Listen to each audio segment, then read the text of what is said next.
All right, so get this. So then I tells her, "That's not your cat. What? That's not your cat." Whose I'm just cat is kidding. it? Hey guys, Wait, what's wait. up? How Welcome to you the guys doing? Chefpreneur Show. Welcome back to the Chefpreneur Show. We are You're gonna make it an live. interesting intro. I was actually really honestly confused. I was like, oh my God, are we live right now? And then Yeah, he's we are. talking about some cat. Yeah, How are you guys doing today? Welcome we're back to gonna the have fun. Chefpreneur Show. If this is your first time joining us today, first of all, shame on you. No, I'm just joking. If you haven't heard about us yet, this is the Chefpreneur Show. I'm Andre Zinosa. This is Brock Wagner. And we are the founders of the Chefpreneur movement, where we want to help you start, run, and grow a personal chef business. And that's what the show is all about. We're here to talk about the personal chef industry, personal chef business industry, all things business, and some food stuff. And we occasionally go off on rants and have a good time. Mhm. But Brock, how are you doing today? I'm doing well. As you're talking about your, what I'm was doing it? What were well. we talking I about? don't know. I don't Your have. cat? It's not a real joke, so I don't have the rest of it. But Oh, I just thought it'd be funny to kind of I start was it a off. little bit. I was actually a little bit I like. just catch people's interest. Like, I was what actually. I was crap? kind of like, oh shoot, maybe I'm Oh, we're doing not supposed something to be wrong. live. No, it's Yeah. all good. So now, no, it's just a little joking intro. You know, I want to catch your guys' attention. This is just as much about educating you as it is about entertaining you. We all want to be entertained. We all We don't want to be just want entertained. to, have the boring. If you want that kind of thing, go to college, sit in front of a lecture, and be bored and fall asleep or scroll on your phone. We don't want that here. We want you to actually listen to what we have to say because it's important and it can change your life and it can change your business. So I want it to be entertaining. I do agree with that. We want it to be entertaining and have fun, and that's what we want to do on the show. And I want to be myself. I don't want to fake That's true. I don't want you to be fake either. myself. I'm not. I don't want to be fake. No, no, no, no, no. And part of me right now, I'm actually just trying to get us to go live here on Facebook, but for some reason, I don't know. I'm not figuring it out. Not going. But it's all right. We're going to try to see what's going on here. But anyway, I'm glad that you guys are I'm glad that you guys are here today because we do have some topics that we're going to discuss. And I think that we're going to also talk about some practical things today that are going to really help. Yeah.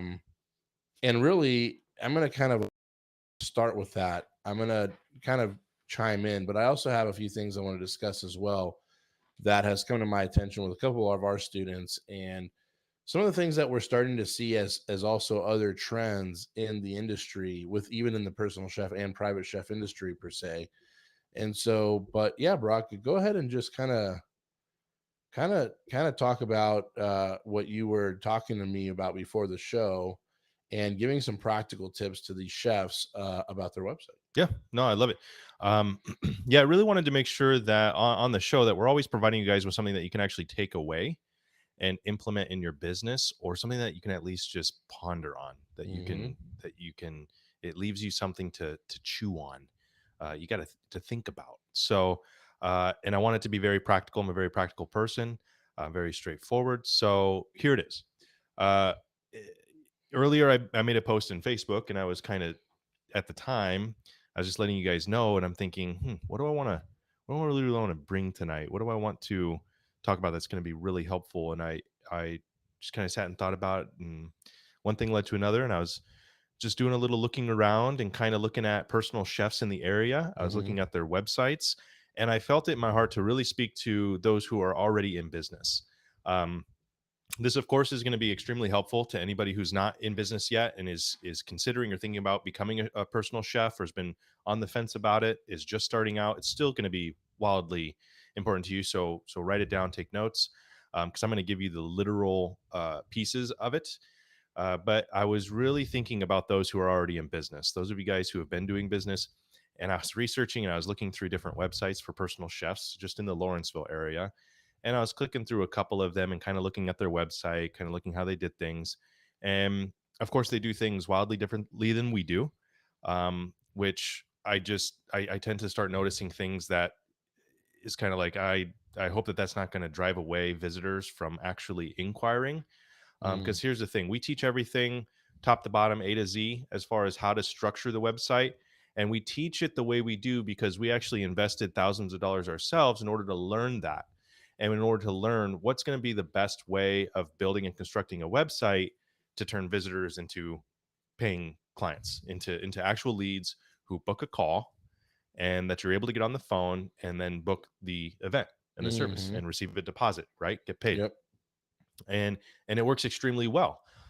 We've continued to make tweaks since then. We the same, essentially the same structure for several years, and it works extremely well. And here's the kicker: like everything leads to a scheduled call, and that was the biggest difference that I noticed. Is that three of the websites I went to, all three different websites for Hmm. personal chefs in the area for their business, none of them had their call to action being to schedule a call. It was all just contact us, Yeah. and that's a huge problem. Yeah. I've seen that. And it's a big problem for them. So I wanted to address that to make sure that you make that adjustment today, immediately for your website. And I'm going to lay it out. I'm going to give you your actual inquiry form because it's not hard. You can go look at any of our proteges websites and you can copy exactly what they did. So it's not like I'm giving away any kind of like secret from the program that's, Yeah. that's like, No. oh my No. God, um, It's just a really good practical tip that you, can help, you need it. help Yeah. your business crush it. To be honest. Yes, yes. And that's the thing. You can have, again, we talk about this and we use an analogy. If you have a television uh, sales store, like a storefront, and you've got 1,000 people who come to it, but nobody buys anything because they're confused and they don't know, like, what's the process to sell? Where's the cash register? Like, Yep. what's the kind of the journey? Then they're just going to walk out. I would rather have three people visit my site and two of them actually leave with something. That's two more than what you get with the other store, even though 1,000 people visited. So these websites, they had all kinds of services listed, and that was a huge thing. Is they had like 10 different types of services, Wow. catering, That's meal prep, personal services, and then they so broke it down much. by like, is it a 2-person event? Is it this many people? Is it that many people? And sure, they had those listed on the website, but Hmm. then they also listed it on the inquiry form. And you're like having to choose, what am I interested in? Like, what's my event style that I'm going for? And you fill out all the information, the typical first name, last name, email, and then you're selecting which service that you're wanting, all the way down, and then the comment box. All of these forms had a comment box, and they must have just been maybe using a form from another company, from something that obviously helps to capture that. So maybe their Hmm. own CRM that they're using, whatever it might be.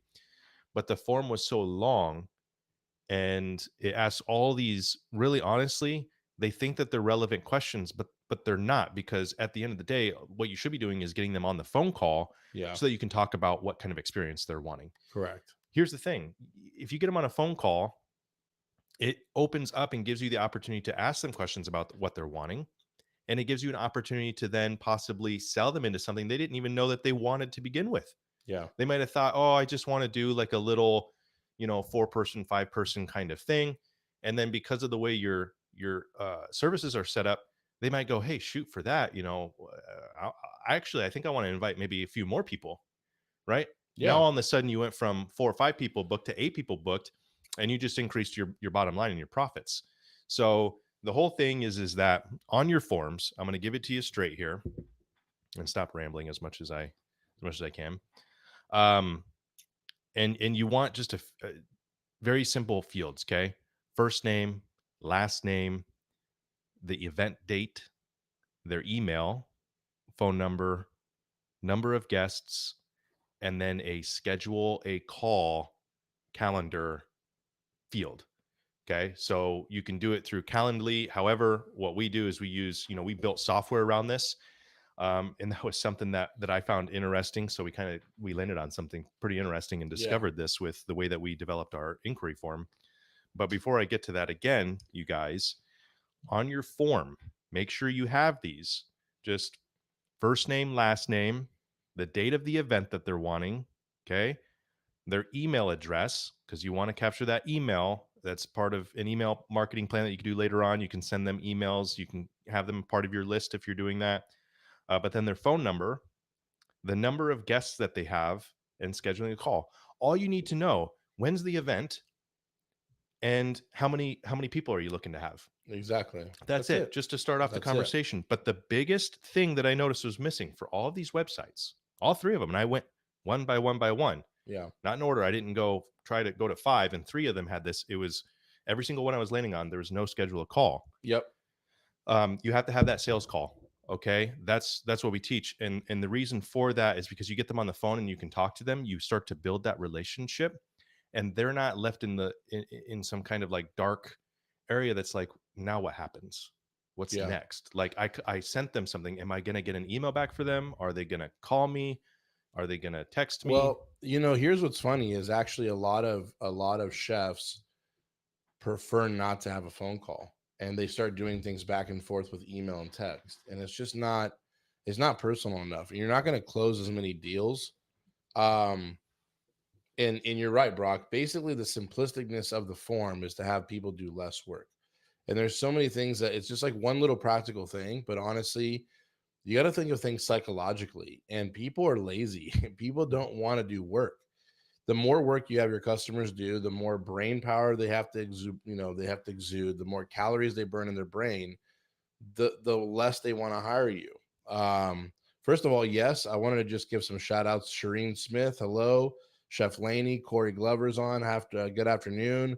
California Dining. This is live, right? Yes, it Yeah. is. Chef Antonio, Chef Chef Antonio, Dan's in love the it, man. house. Chef Jared Campbell, how you guys doing? Hey, while we're kind of going on the show today, we want you guys to put some questions here. If you're live and you have some questions, throw some questions in there that we can answer. Hey, Chef Jarrett's on. So here's the deal.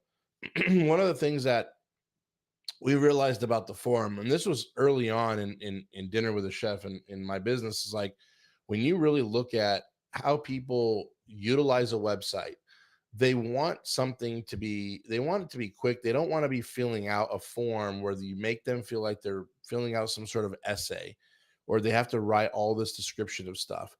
um we teach, and we always will teach, that you want to push them to a phone call. I want you guys to understand this as best as you can, and for those of you guys that know me, or don't know me, you'll start to figure out that I really like metaphors, and I feel like metaphors just help us all understand things better. All right. Jesus used a bunch of metaphors and parables when he was here on earth, and I just think it's an easy way for you guys to understand. So the gold, in my opinion, the gold is in that sales call, because that's really the transformation where you're able to see really what the client's wanting, why they're wanting the services. You're able to ask these questions and really get a feel for why they're wanting to book you. And without really knowing that information, it's so hard for you to really position yourself to win with them. Now, you might get booked by just sending out emails and texts and going back and forth. We're not even just talking about just getting booked. We're also talking about, this is just making it easier for the process for them to go through, which does way increase your chances of getting hired. But also, I really believe it makes the experience better. It just makes it easy. um Everybody wants to be led and guided through a process that maybe they don't know, and even if they feel like they know it, they want to be guided through the process. Everything broken down in very simple, explainable steps makes it easy. And so when you have that form on your website, and really that's all they have to fill out is a few, whatever it is, 5 fields or whatever it is, 5, 6 fields, you're able to really position it to say, like, that's all we need. They schedule that call. Now, what happens on that call? That's the magic sales call, and we teach that as well. And it would take longer than what I have here today to even show you that. But really, I want you guys to look at that phone call as like the gold refiner. I like watching Gold Rush. I don't know if anybody out there likes watching the show Gold Rush, and it just blows my mind how they're moving tons and tons and tons and acres of dirt, and then sometimes they have this little tiny pot by the end of the month or whatever, and they're drying out the gold. And I mean, the gold, it's worth a lot of money. I'm not saying it's probably worth, Right. sometimes they clean it up, it's like, yeah, it's half But a when you million imagine dollars. the magnitude of the dirt that they move to get little flakes of gold. Exactly. And the reason I'm mentioning that as a metaphor is because they have these machines now that they're like these little, like they almost jig, they're like a jig machine, Mhm. but they're going so quick and they're doing it in such short strokes that like it literally separates the finest of gold from dirt, right? So first you process all these rocks, this massive machine, and then you pick up all these mats and they rinse them out, and then they bring what they call that, like the pay mud, in these buckets, and they're dumping in this little thing. And that machine is like your sales call. It's like everything is funneling, everything is focused to getting it to that machine.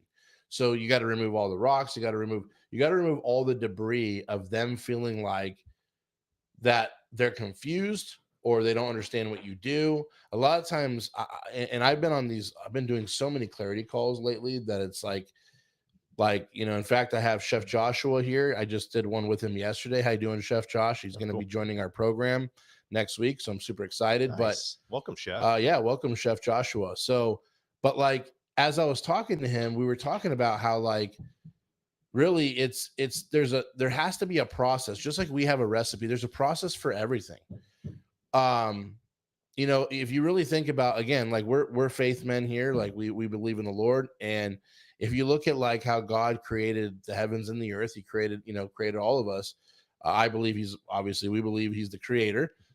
He didn't start with Adam, because Adam would just be in a black abyss if he started with Adam, right?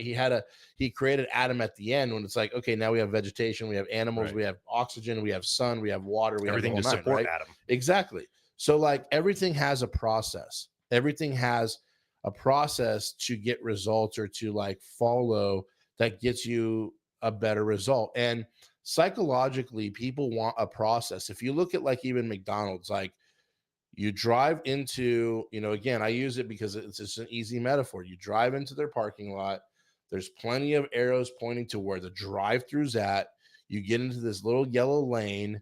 You go through, you get up to this talk box where you have the menu, and they have it so easy where instead of saying, hey, I want a Big Mac combo medium, they're saying, hey, I want a number 2 or number 1 or whatever it is. I haven't been to McDonald's in forever, but like you're saying whatever you want. And then they're like, do you want to supersize that? Yes or no? Right. It's like they're making it easy. Like you don't have to have a lot of brain power to order from McDonald's. Right. And then they'll say, drive forward to the next window. You pull up to the next window. The lady's like, that'll be $10. All she's doing is exchanging money with you. And then she's like, your food's at the next window. Boom. It's like, so it's a 3-step: drive in the lane, order your food, pay for your food, get your food, goodbye. It's really simple. And so everything that you do in your business has to have a process. It has to flow. And there's even a lot of process before you even get to that form on the That website, that right? that that Like, was something that caught my attention when you were talking about metaphors and talking about funneling. Eh, Our entire website, that's the why we do the way we do exactly, the website, is exactly. because everything is conducive to funneling that visitor into an actual inquiry and scheduling a call with you. So where do they land when they come to the website? At the top, Yeah, right? yeah. So the importance of the top and the messaging that they see, in order to first immediately they should know who you are. Yeah. Second thing, split second right after that, what you do.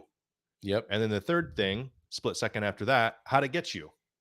And it literally, the patterns of a person's eyes when you're looking at a website goes the same way as reading a textbook, right? Mm, It's a Z pattern. So you go left to right, okay, down, left to right.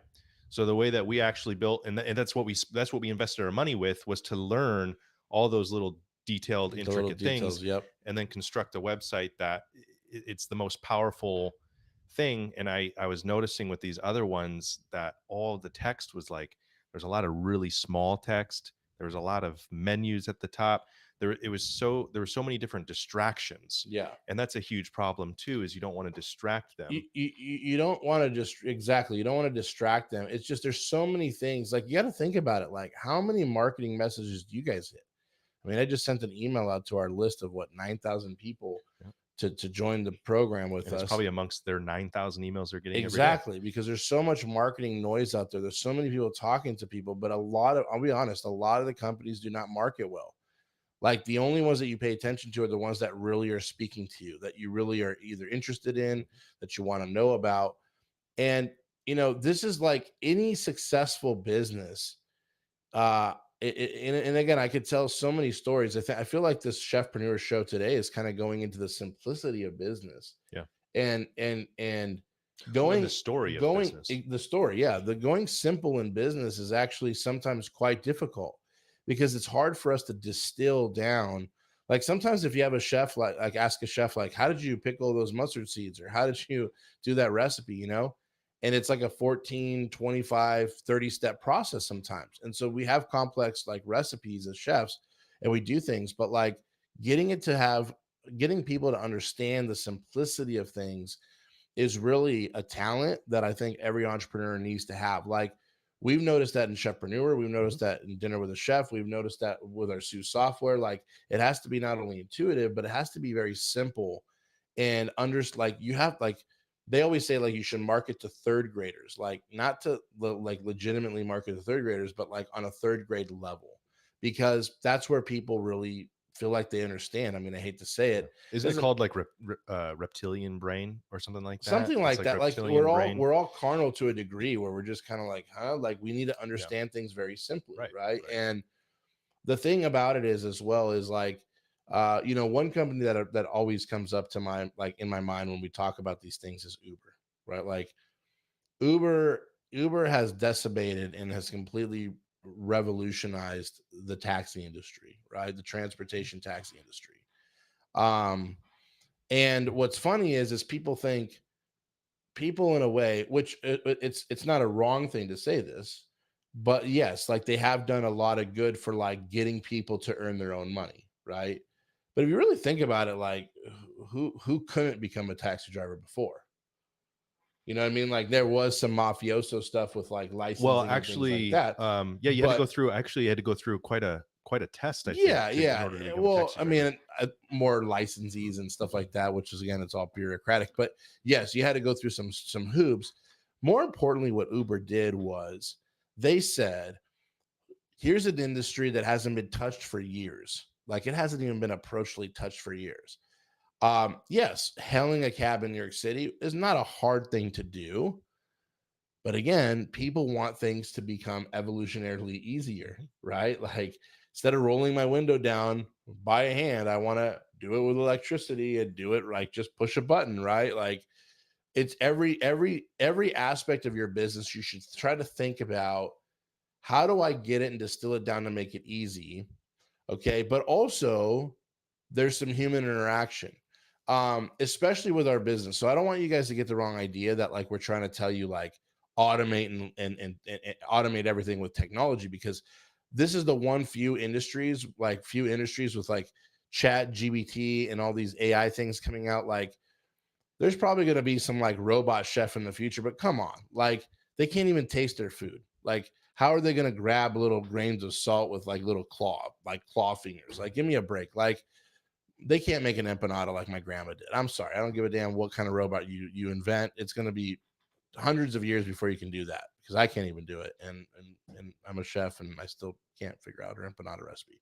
But here's the thing, like it's all about making it easy. So what all Uber did was say, how do we make it even easier for someone, instead of them standing out in the rain, hailing a cab, noticing if the cab had the light on, if they were for hire or not. They're they're on the 13th floor. They got to come down with all their gear, all their stuff, all their bags from this hotel. They got to hail a cab or get the doorman to hail a cab for them. All the old way of doing it. Now, really, when you think about it, it's still pretty like hefty to have transportation back when taxis were like a thing, where it was like you hold up an arm and you kind of call one. It still was pretty easy. But again, people want things so instantly now. Well, now it's like, here's what I'm going to do. I'm going to be getting my clothes ready. I'm going to be packing my stuff in my hotel. I'm going to get on my Uber app. I'm going to see how many minutes away the nearest Uber driver is. Oh, there's one 10 minutes away. So I know, well, I'm not 10 minutes from being done. So then I'm like, okay, I'm finishing in my bags. Then I'm probably like right before I like leave my hotel room, boom, I request my Uber. Okay, now it's 8 minutes. I get down to the lobby, I check out. I'm whatever, getting a little free coffee or whatever, right? Maybe it's raining outside. I stay in the lobby. I see the car pull up. That's the only time I go out. I load up my stuff. I get in the car. I don't really have to talk to the person. They already know where I'm going. Why? Because I put it in on here. Mhm. So instead of being in a taxi, it's like, hey, bring me to 64th to 1267 64th Street. Like, huh? And then the cab driver doesn't understand what you're saying. It just made the process so much easier. Now, in the meantime, it also created other industries, meaning like, hey, you can earn part-time money driving your car, which is crazy. And that's actually how they started. They actually addressed the market from the driver Mhm. perspective. They paid people to ride Uber at the beginning. Yeah. It's a really interesting story. If you And it guys actually haven't looked it up, started, you should it, look up the origins of Uber and kind of how yes. they got it going, because it's really interesting, and it was important and vital to the success of the company, which is something that's similar to how things are happening today within the personal chef industry, right? Like there's all these companies, which I discovered as well in my research. Now, there's Take a Chef, which I think you guys, mostly everybody probably has heard of that. If you haven't, it's, Take a Chef, look it up. Yeah. But there's Meet a Chef now. So there's another website called Meet a Chef. Meet a chef. Here's the thing that we noticed about those websites, even Bark or Thumbtack, or these things where you're going to get business. Their focus is not on serving you, even though that they're saying offering jobs or events or whatever, and you can create a profile and do that. Their number one priority isn't serving you in order to help you become a better chef or build your business. It's serving the client, the consumer. Yeah. And when they focus on that, then the fulfillment of getting you on the platform in order to do those things is when that comes in. And that's why they're charging you major money in order to even just respond to some of these inquiries. Right. And so you're not their best interest is not you, like it's serving the consumer. And that's the difference between what we're doing within the personal chef industry. Is we're coming at it from a completely different angle. We're looking at it like we want to serve chefs because we know how grueling the industry is. Yeah. And Andres was able to get out of that and to build a successful business and finally escape kind of that whole drab and depressive environment that is so rampant within restaurants and hotels and all of that. And he was able to build something successful. And then we felt God gave him a calling to say, listen, we were going to expand Dinner with a Chef at one point. Yeah. And we were looking at, how can we take that company and actually go kind of more national with it? And God spoke to Andre to say, no, I got different plans for you. Like you are meant to take what you've learned and you've done and help other chefs build a business for themselves. And so I want you to go that direction. It's going to be a longer, harder path, but that's what I want you to do. At this point with Dinner with a Chef, it would have become so easy to take that and probably make it big. And it would be big today. We've got different plans, of course, Yeah. now, but Yeah. And that's the thing is like, I love how you're saying that that's a different approach. And it is, it's a very different approach. And when Uber started, like you said, when Uber started, actually, I remember being in New York with a client, and Uber, there was he wanted me to only take Uber Black, and Uber started with only Uber Black, right. Serving Uber Black drivers in New York. And black drivers basically are like livery, right? Like they're like the limo drivers, the Escalades, like the black vehicles, luxury like cars. high-end luxury cars. And so what they wanted to bring was Uber wanted to try to bring them like, hey, let's say you have a high-end client going to the airport in the morning, one in the afternoon, maybe an office pickup to another office or home or whatever. Like you had maybe three rides scheduled that day, but you had downtime. They wanted to create a network where when you had downtime, you go online and someone could just request a ride instantly, basically. And so they tested it with that, and it was really good. In fact, the Uber driver was telling me that like it was amazing.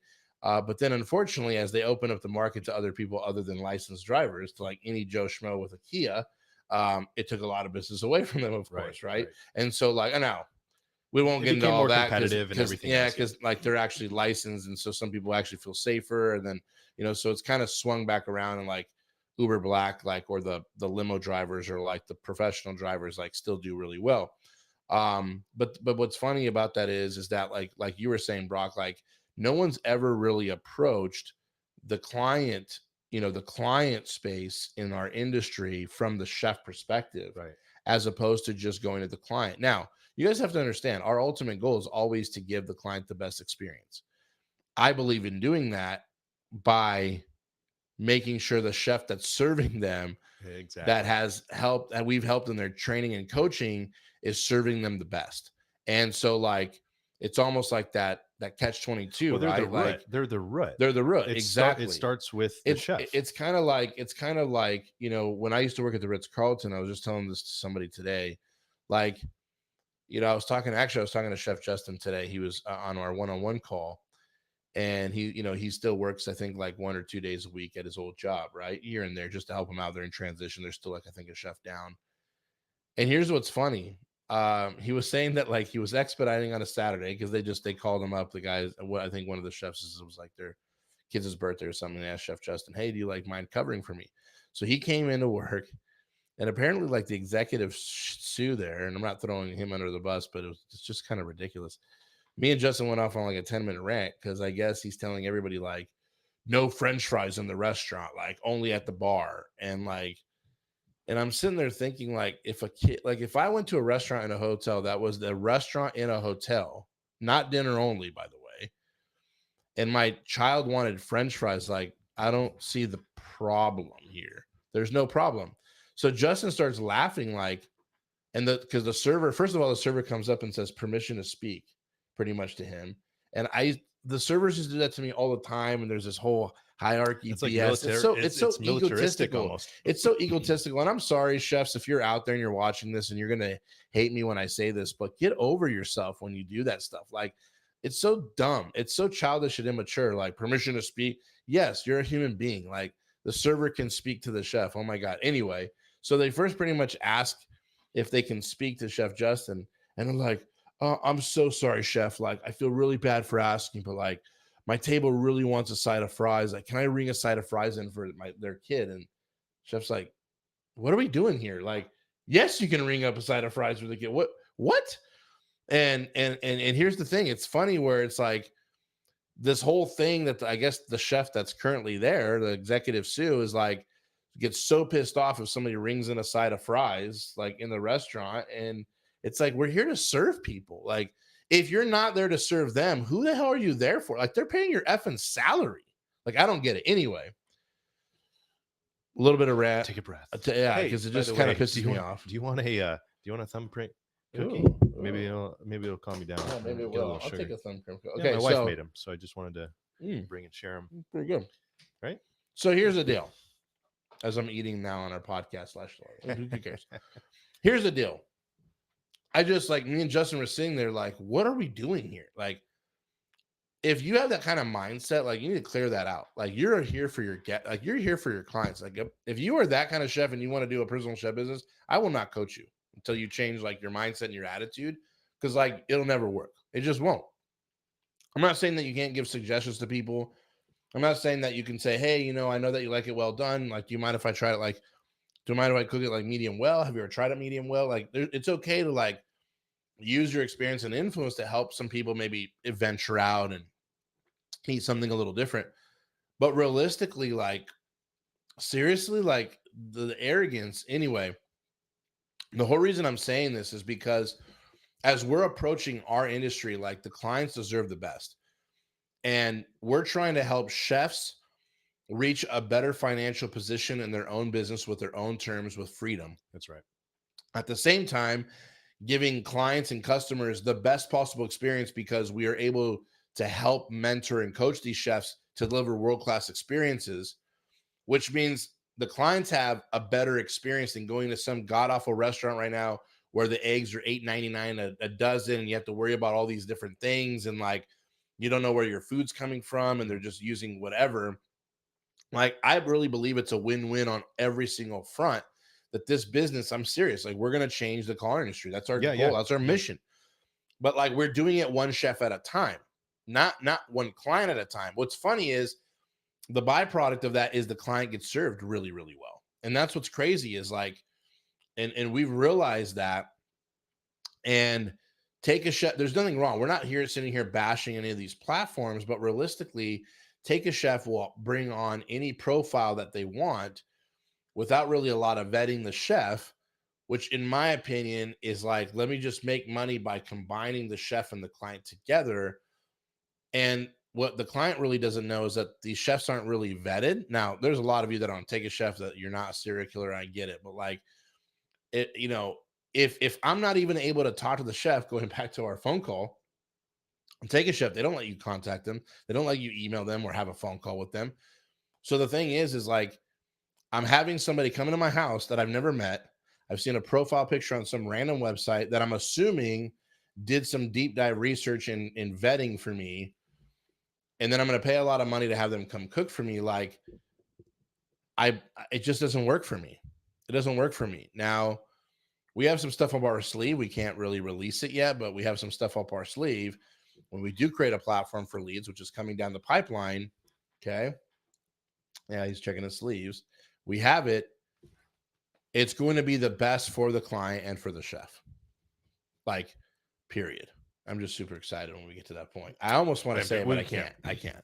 All right. Too soon. Too soon. Too soon. We'll But hey, you know what? we'll We set have the expectations too high. Yeah, we have a couple comments here that I want to just kind of get to. And actually, we have a question from Chef Antonio at Kelly Dining. Okay. But let's talk. So Dan says, every time I go to a restaurant, I feel blessed. I'm in the personal chef business. The service and the wait times are bad. That's true. And then Chef Dan says, I'm sure the customers see this when I'm out networking and say, we bring the restaurant experience to your home. It really resonates with people. And we've had the same. Yeah. thing. Yeah. How about our experience at Macaroni Grill Oh, last my Valentine's? God, that was horrible. And don't even judge us that we went to Macaroni Grill. Well, we were kind of like out, and it was kind of a late. We didn't get the right reservations. No, we just kind of went to out. Macaroni Grill. Oh my God. Long story short, our the hostess ended up being our server, and we ended up being handed a stack of napkins, which were the hand towels from the bathroom. The brown paper hand towels from the bathroom where the napkins just flop right on our table. Poor thing. And then no plates or silverware. We had to ask she had her phone, remember, like sticking out of her ass pocket. Yeah. And it's like, instead of it vibrating, it's like, when they have the blinking thing, and it was just. And the loaf of bread was one big loaf. They didn't cut it. They didn't even cut it. We were like tearing it like we were in the Last Supper. It was just. It was not a good experience. And then we got our food and we're sitting there. We had no silverware. It was interesting. Anyway, Chef Antonio writes here, what I notice about these companies is they bring, he says, how do you suggest maximizing website exposure without spending large amounts of money, like maximizing SEO? So what you want to, that's a good question. That's kind of a little tech. There's a lot of things with SEO that's almost ever changing. If you can get under the hood of your website, as we say, like if you can get into like the kitchen of your website, there's a lot of things called meta tags. Even down to like naming the images with certain keywords is actually, really good. But the first and foremost thing is that if you are not building your website on WordPress, you're already at a very big disadvantage. So if you're building it on like Wix or Squarespace, I'm not saying that the SEO doesn't work there either. Don't get me wrong. But it takes a lot longer. It takes a lot longer to get it there. WordPress is just kind of more of like an open, it's basically like a shell for your website that then you go host on the internet. And it's actually more susceptible to have the Google crawlers kind of notice the keywords. Another way that you can really boost SEO is blogging. Blogs, if you write blogs on your website that are all about, personal chef, and I know Chef Antonio, he's one of our students, he's awesome. You can write blogs about, why hiring a personal chef is far better than going out to eat at a restaurant, in Los Angeles or whatever, like wherever you live. And you can start, what it does is it starts calculating a lot of keywords that you're able to kind of compile, and then Google starts reading those and starts boosting your search. By the way, if you don't know what SEO is, it's search engine optimization. So it's when someone searches for you, the higher you rank in SEO, the higher you're ranking on basically the first, second, third page of Google. Right. And so that's one big tip, is you want to build it on WordPress. And another big tip is blogs. I think those two things can really help boost. And having really make sure that you have those dialed in. Yeah. And good. Yeah, they are, aren't they? Mm-hmm. Yeah, I like them. Yeah, my wife does a good job on those thumbprint cookies. Also, Chef Antonio, and I love how you formed that question. It's very thorough. How do you maximize that without spending large amounts of money? Because SEO can become kind of a pit of like of money that you're investing with a company. And sometimes these agencies or these companies that do this SEO work, they don't always do a great job. And it's kind of dicey. They're charging like $1,000 a month. So it's kind of nuts. So there are, of course, some of the things that you can do, like blogging and things like that. A couple of other practical tips is on your website, whether it's on your about page or if you have a contact page. The contact page really it can include some locations of areas that you serve. So if you have like 5 top areas that you serve around you, it's great to list those on your site with the name of that place and the zip code. And then to also, set yourself up with a Google My Business. Those two things will be really helpful because, again, the search engines, they quote unquote crawl your website, and they're looking for those keywords and those things. So that way, when somebody comes and searches personal chef, San Diego, personal chef, La Jolla, wherever you're at, like it, you should start to rank that. Um, However, if you go back to kind of the root, that again, this is all coming from the perspective of, hey, listen, I don't have much money or no money to put into SEO.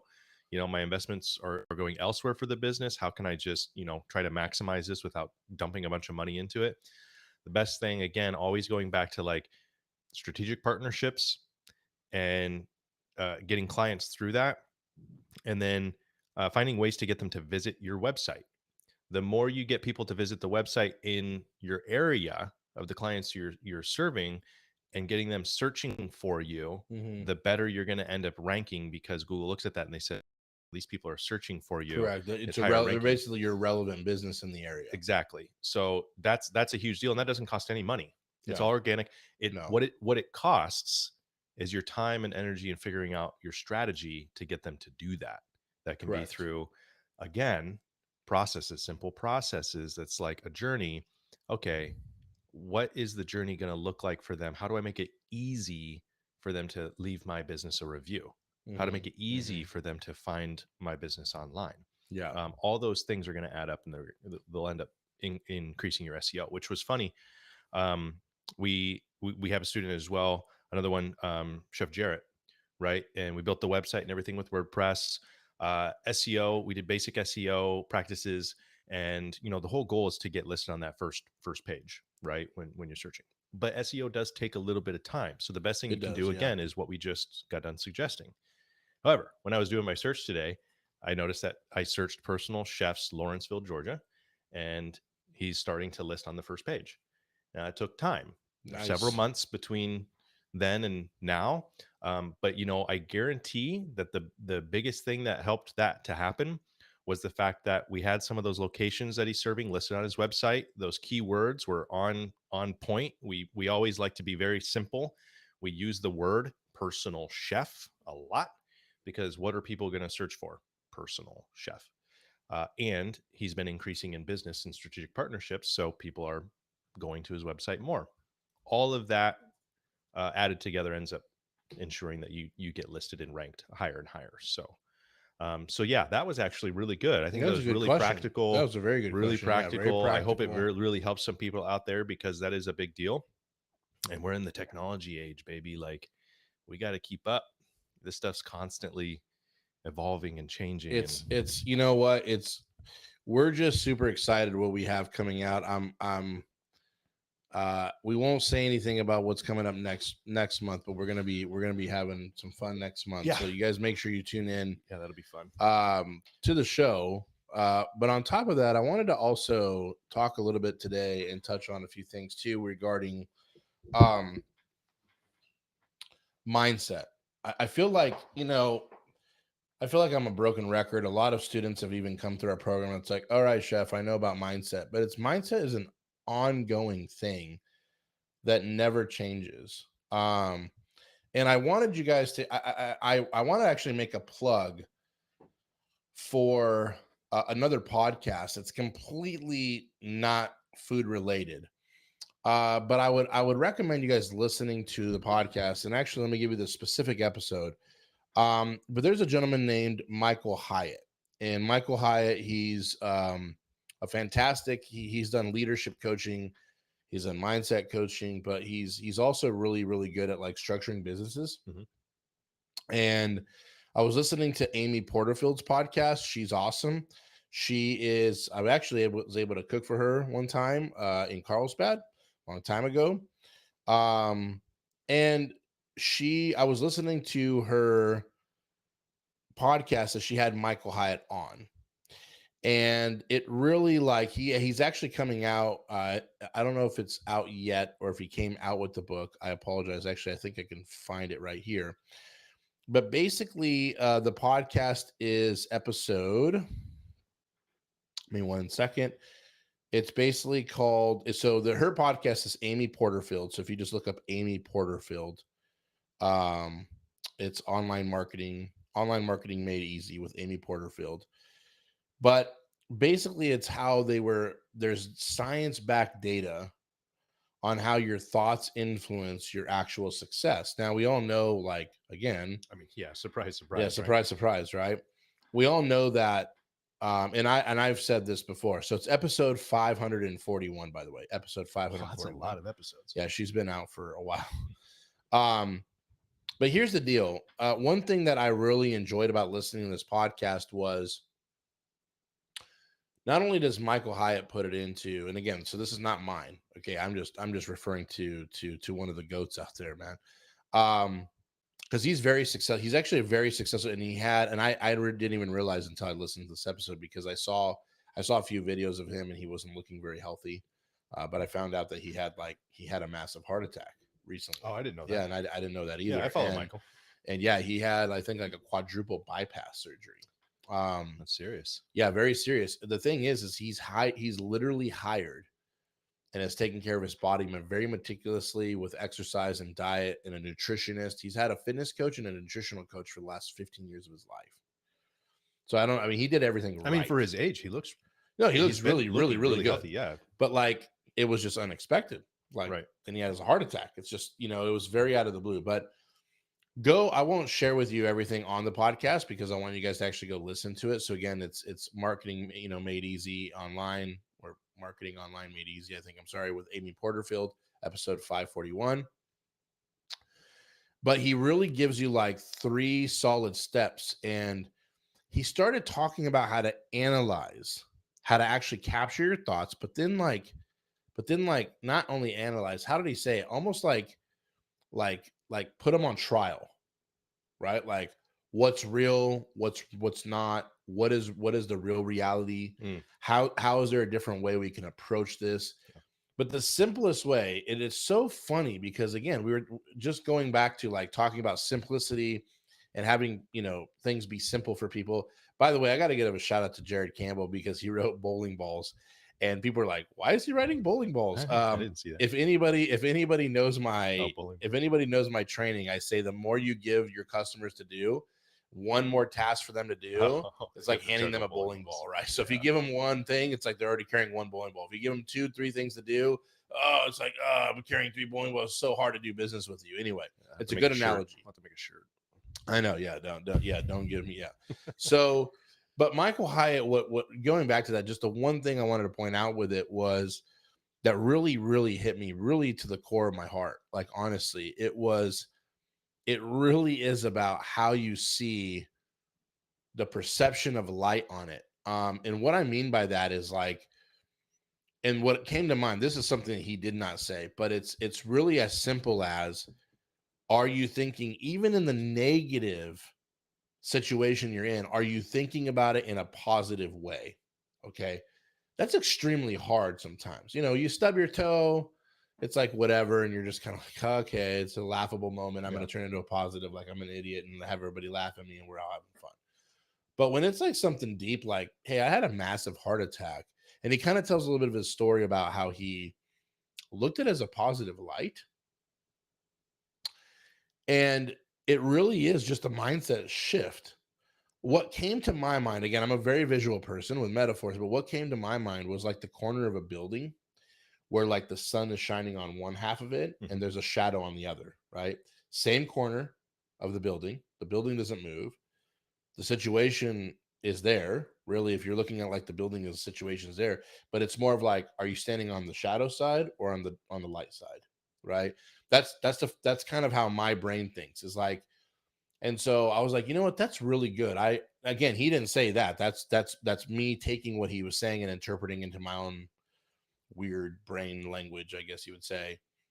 But I started thinking about, like, what if we really analyzed every thought we had that was negative and really asked ourselves, are we going to stand in the shadow of that thing that's not moving? It's there, right? Like, if you're in a bad situation, it's already happened. You can't really go back and change what's happened. So am I going to stand in the shadow or in the sunlight?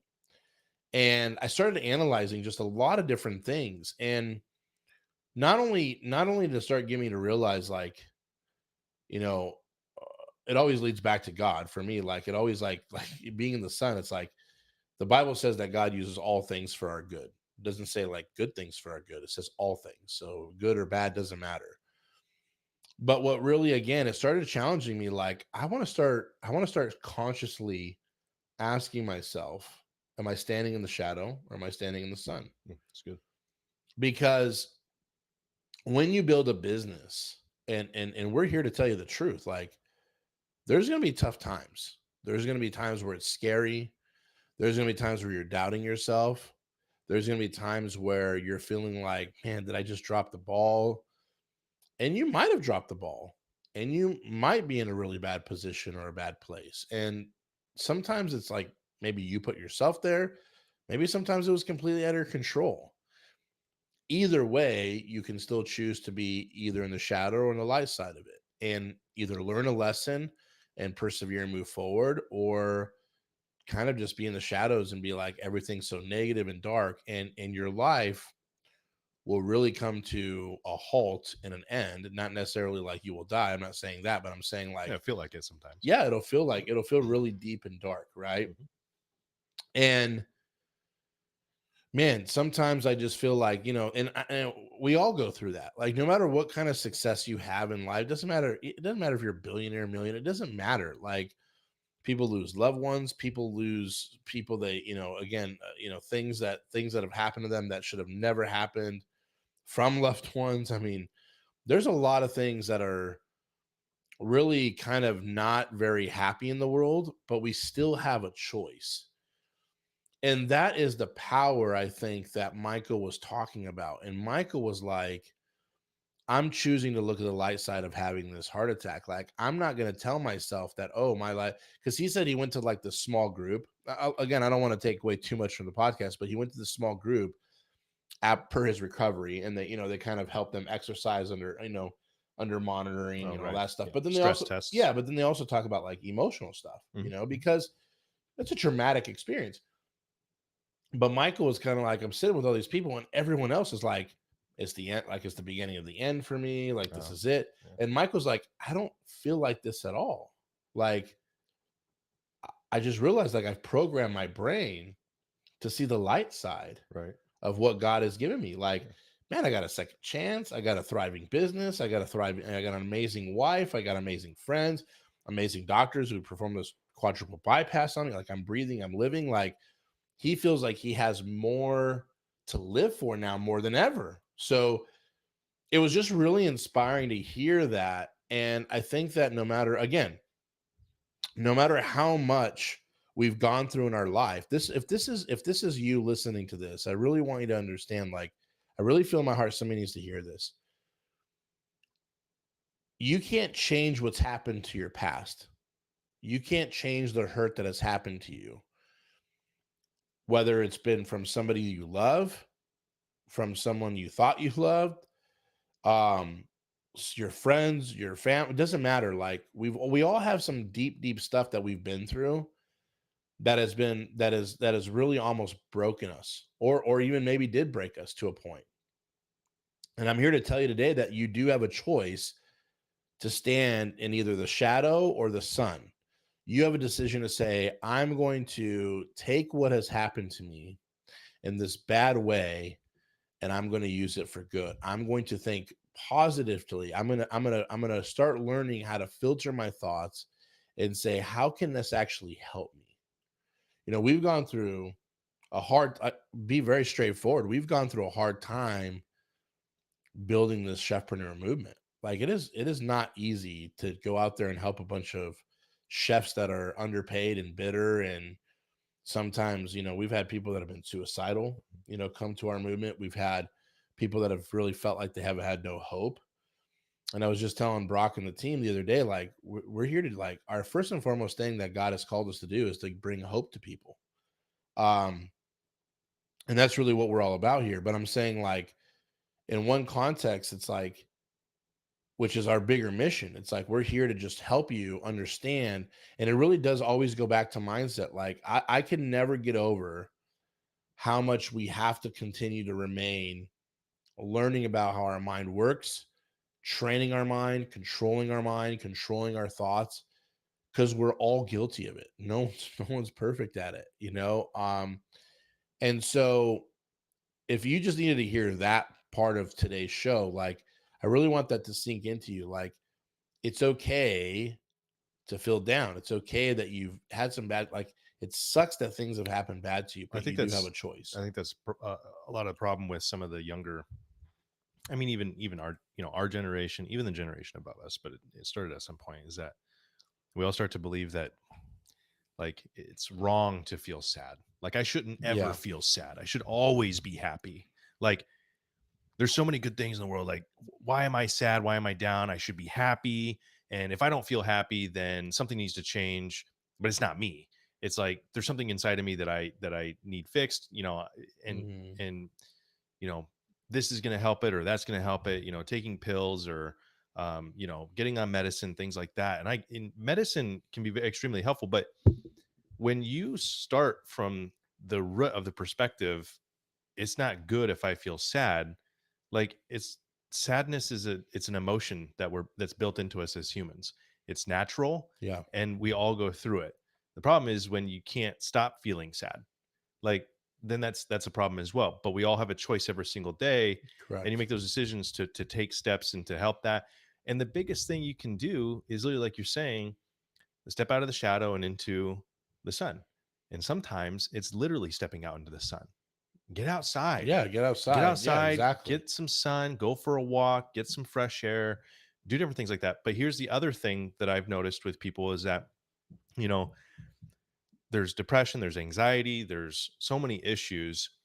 Sometimes those things, and I want you to consider this for yourself and kind of, I always like to come from the perspective of getting you to think about it and asking yourself these questions is, am I feeling this way because I'm doing too much or am I doing too little?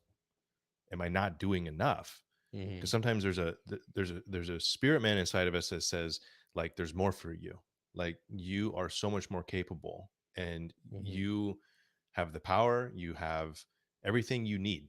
And Yeah. that's also God's word tells us as well, we have everything we need. Yeah.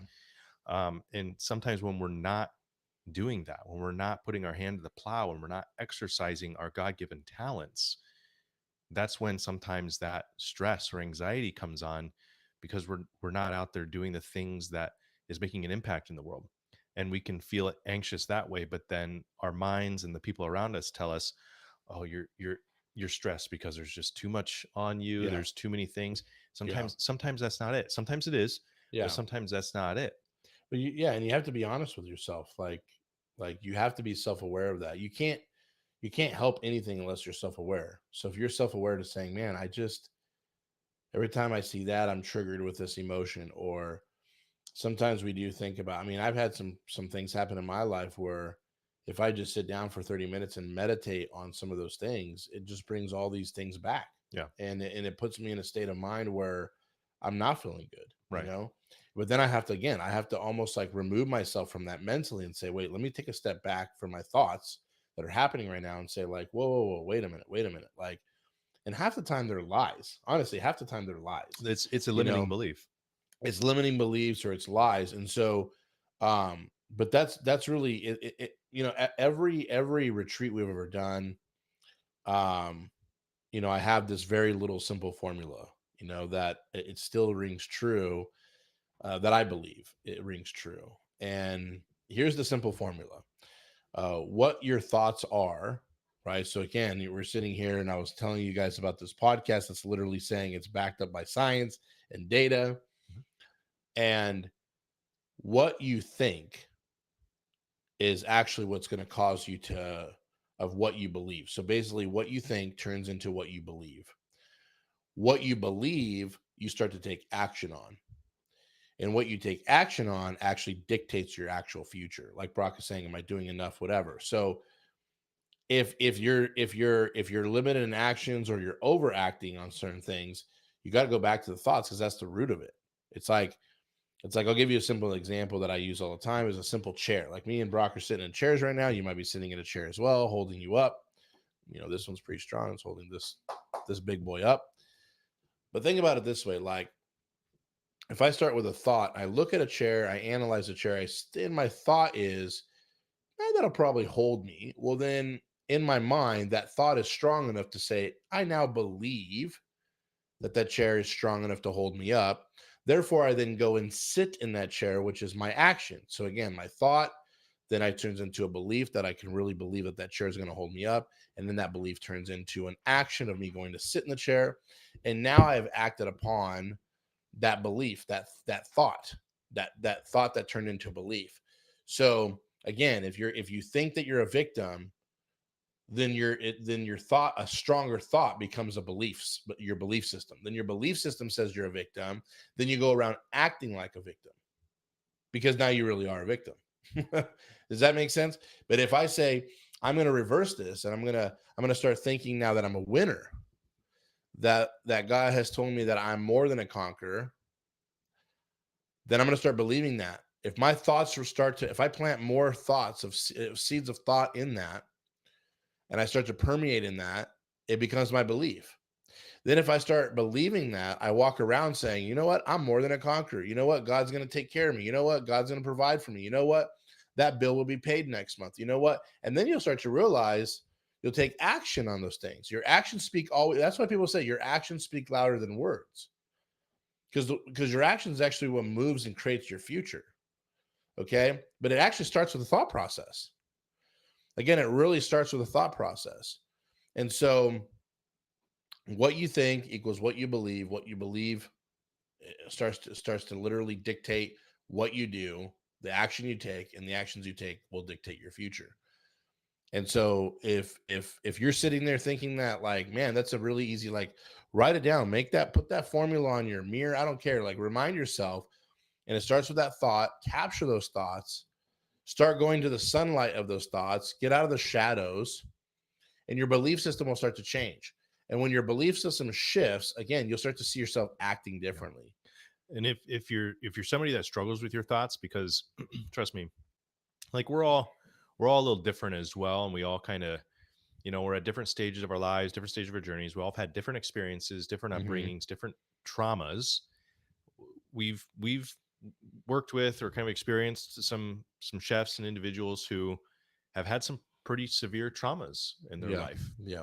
and sometimes it's extended beyond even what, we're not professional psychologists or anything like that.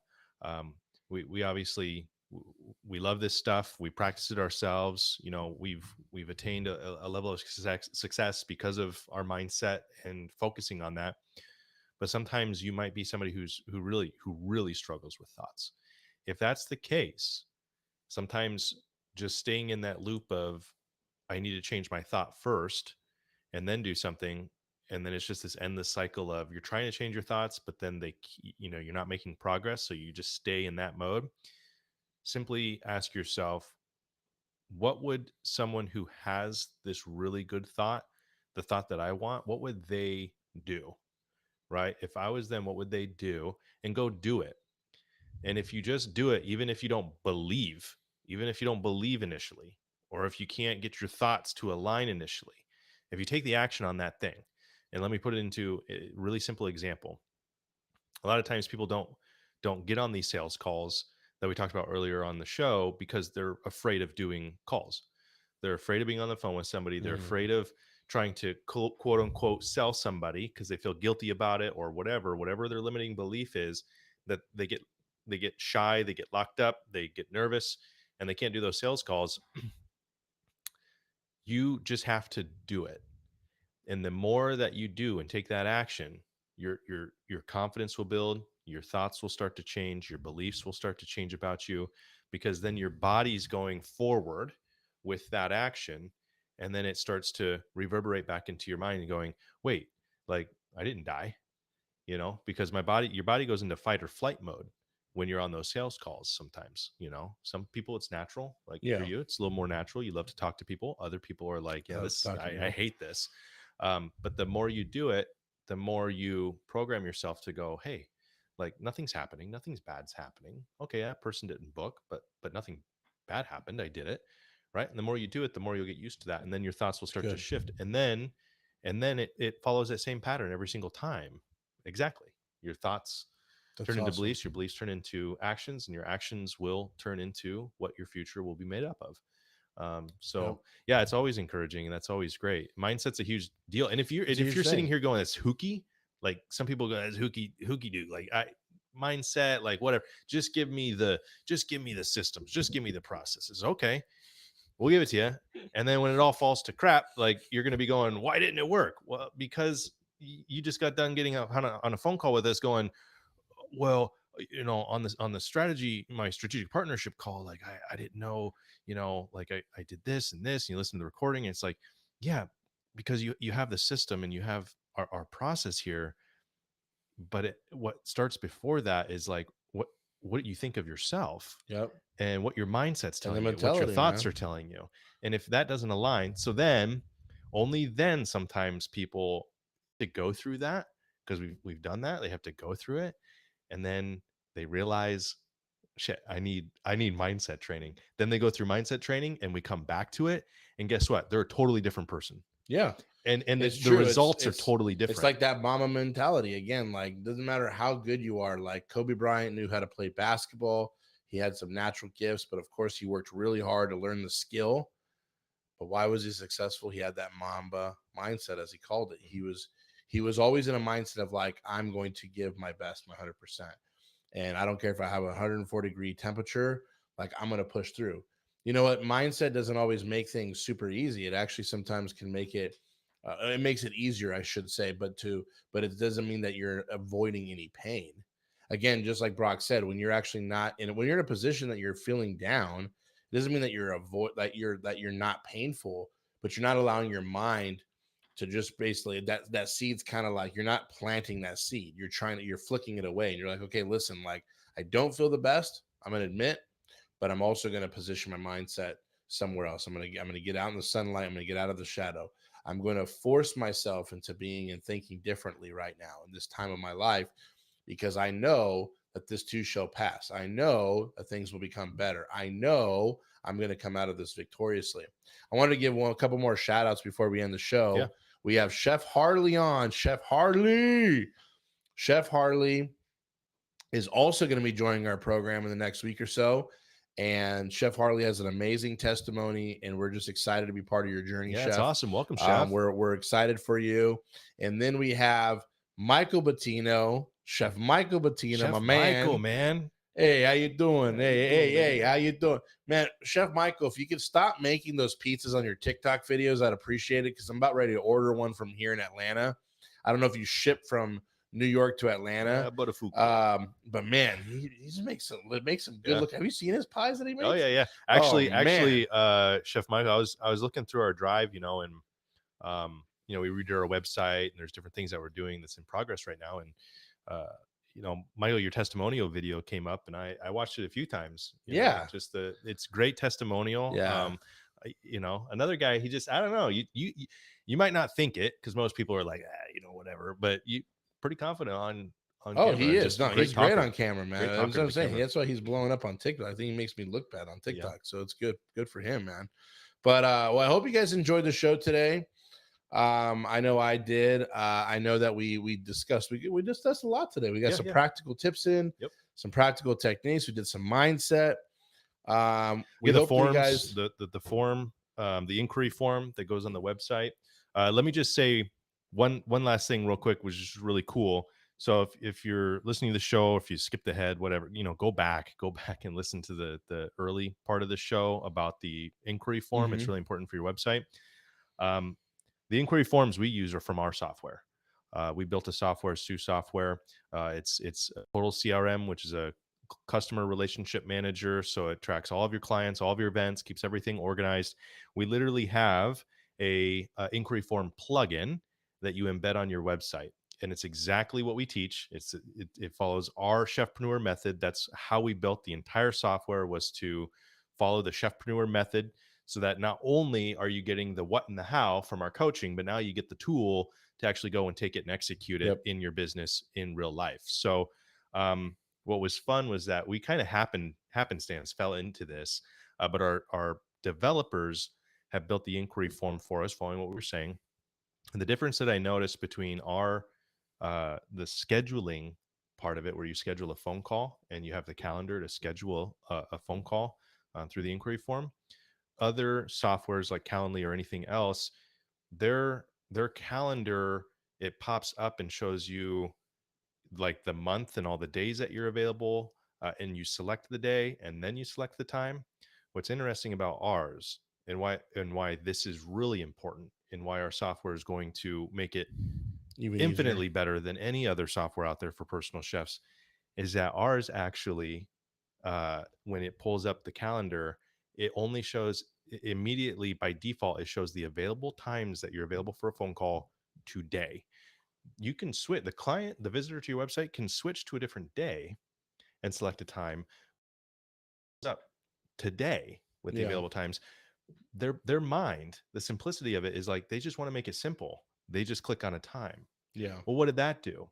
Well, through Ashley, my wife and the coordinator for all of the Dinner with a Chef events, we noticed that we had a substantial increase in same day call schedules. Hmm. And what that allow us to do, it allows us to be the first ones on the phone with them, Yep. to seal the deal, to Yep. create that experience with them and get an event booked and take a deposit.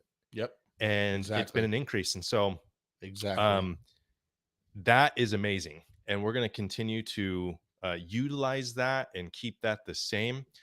So it's just a really cool kind of advantage, because the sooner you get on the phone, the sooner you can get that deal booked, and the sooner they won't go and try to find somebody else, or Yep. they won't Yeah. reconsider their choice The over the faster you next can few get to days. them, Yeah, the because higher the if they land on a open month and they're like, well, I'll take next Wednesday. Between that time, they might come up with something else. They might do something different. Yeah. Who knows what happens, and It's then true. you lose it. Yep. And if you are somebody who's interested in trialing that software, we have a 14-day free trial of our Sue software. We'd love to have you on. Simply visit chefpreneur.com/Sue, SOUS. So it's chefpreneur.com/SOUS. You can sign up absolutely free, no credit card. It's 14-day free trial, and you can start using it for your business. You can get the inquiry form on your website exactly like we teach. And it's just amazing. So wanted to plug that in, make sure in case anybody's able to use that today, and start making a difference for your business. Absolutely. Thanks, Brock. Yeah. Appreciate it. Well, that's it. We're going to wrap up the show today. Once again, we appreciate you guys tuning in. Can't wait to have you guys on next Wednesday. Make sure you guys are subscribing to our Chefpreneur YouTube channel. Hit that bell for notifications. Make sure you're hitting a bunch of likes on this video, as well as comment in the comments below. We want to hear from you guys. We want to know if there's any topics you guys want to discuss in the show. We're going to start kind of gearing our show more towards topics and still having some open freestyle because we like that. But we want to know what you guys want to know and to help you guys out as well. And again, from here in the amazing Chefpreneur Studios, aka my basement in my home, we love you. We'll see you guys next week, Wednesday, live at 5 o'clock Eastern. Take care, guys. All right. Have a good night. See you.